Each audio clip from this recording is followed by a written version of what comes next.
بسم الله الرحمن الرحيم. الحاقة ما الحاقة، وما أدراك ما الحاقة. كذبت ثمود وعاد بالقارعة.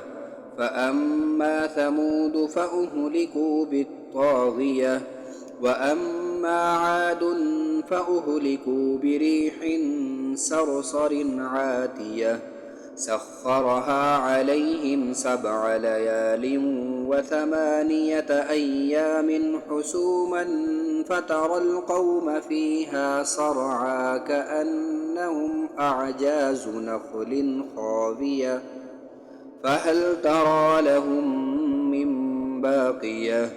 وجاء فرعون ومن قبله والمؤتفكات بالخاطئة، فعصوا رسول ربهم فأخذهم أخذة رابية. إنا لما طغى الماء حملناكم في الجارية لنجعلها لكم تذكرة وتعيها أذن واعية.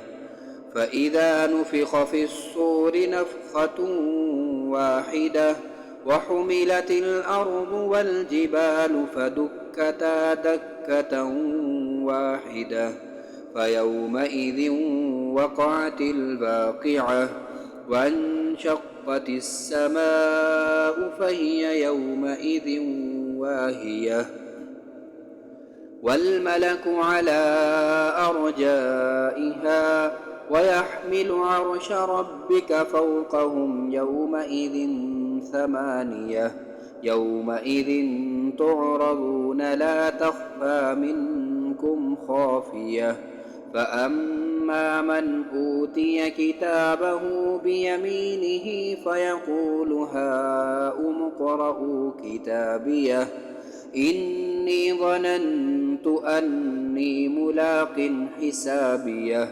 فهو في عيشة راضية في جنة عالية قطوفها دانية. كلوا واشربوا هنيئا بما أسلفتم في الأيام الخالية.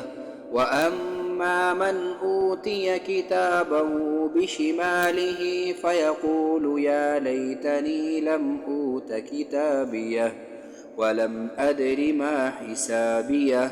يا ليتها كانت القاضية، ما أغنى عني ماليه، هلك عني سلطانيه.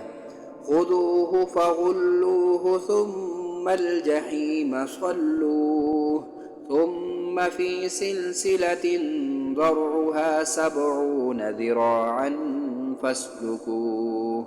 إنه كان لا يؤمن بالله العظيم، ولا يحض على طعام المسكين، فليس له اليوم هاهنا حميم، ولا طعام إلا من غسلين، لا يأكله إلا الخاطئون. فلا أقسم بما تبصرون وما لا تبصرون، إنه لقول رسول كريم، وما هو بقول شاعر قليلا ما تؤمنون، ولا بقول كاهن قليلا ما تذكرون. تنزيل من رب العالمين. ولو تقول علينا بعض الأقاويل لأخذنا منه باليمين، ثم لقطعنا منه الوتين، فما منكم من أحد عنه حاجزين.